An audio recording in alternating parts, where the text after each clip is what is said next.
Good morning, YouTube.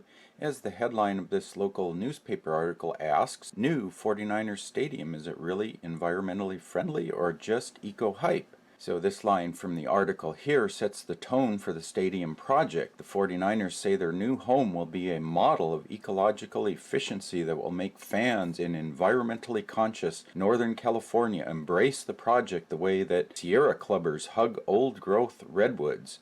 In this video, we'll look at their solar panels and see how they stack up in this, quote, uber green facility. So this is the stadium's sustainability webpage. Stadium will self-consume PV electricity generated from its 3 NRG solar-paneled pedestrian bridges and its 1 solar-paneled roof deck. If you go over here to Energy's news release on the project, there's some more details. Talks about having 375 kilowatts of installed solar panels. Talks about 1,150 or more. The Mercury News article says 1,162. They are the SunPower E20 327 watt solar panels. So that sounds pretty impressive. So how much energy can those solar panels produce? It's easy enough to find out. This is the PV watts calculator, and if you haven't used this before, it's a really handy tool for determining solar panel output. The first thing you have to do is select a location, so I'll pick the San Jose airport since it's close to the stadium. So we have 375 kilowatts. The only thing we'll change here is 0 degrees tilt because all their panels are flat on their solar terrace or on the pedestrian bridges. And we'll just leave everything default here. We just want to see how much energy they can produce. Here's the total, 524,512 kilowatt hours or 524 megawatt hours. Okay, so that's interesting. Okay, so how much energy does the stadium actually consume? If we go back to the Mercury News article, it talks about, still, the solar panels won't provide anywhere near enough electricity to satisfy the stadium's needs on game days. If the electricity needed for a typical game is roughly 3 to 7 megawatts as expected, that means the solar panels will provide less than 10% of the electricity used during game day. Niner officials, however, emphasize that their stadium will be a net zero energy user, meaning that all the solar power generated in a year will be enough to run the stadium during its 8 regular season home games, but not playoff and exhibition games or non-game events such as concerts.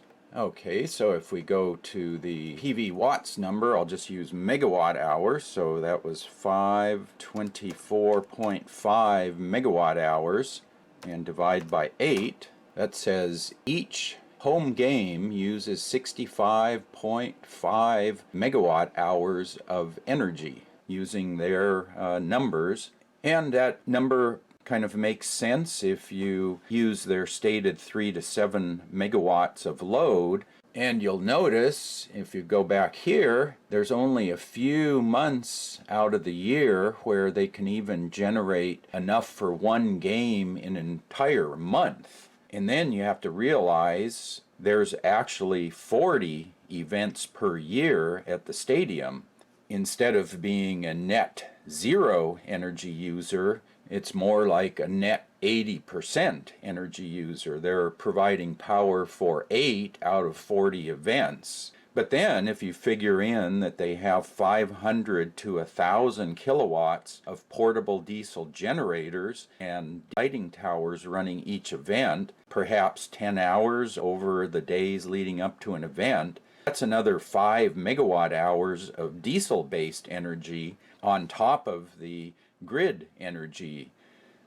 And that nets about 18.7% of their yearly consumption is supplied by the solar panels. So that's not quite 100% by a long shot, but they still perpetuate the net zero energy user quote, usually leaving off the for the 8 regular season games part. So I imagine the stadium management company will say that, oh, the concession stands and parking lots are separate from the stadium. That's true, but they would not be there and operating if it weren't for the stadium event. Stadium operations should include all activities directly tied to the event at the stadium. So what about green energy at other stadiums around the country? Here's a article from January 2014, and they're showing the top U.S. football stadiums with solar panels.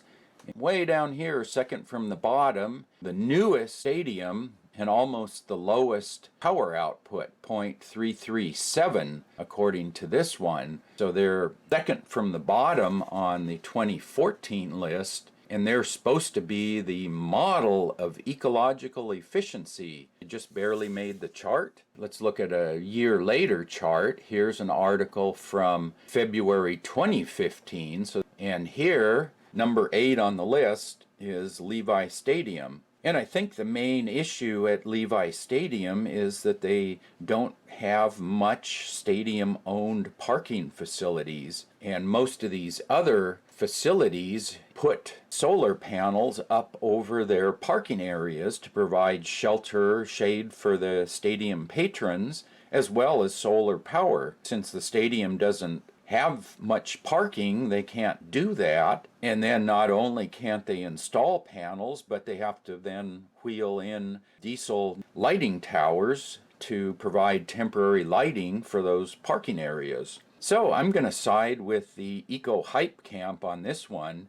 It seems that the media is just too eager to swallow the glowing press releases about the stadium and not bother to read between the lines. Let me know your thoughts in the comment section below, and in the next video I'll look at how the stadium dealt with the pre-existing multi-use trail that passes just in front of the facility, and they mention that here.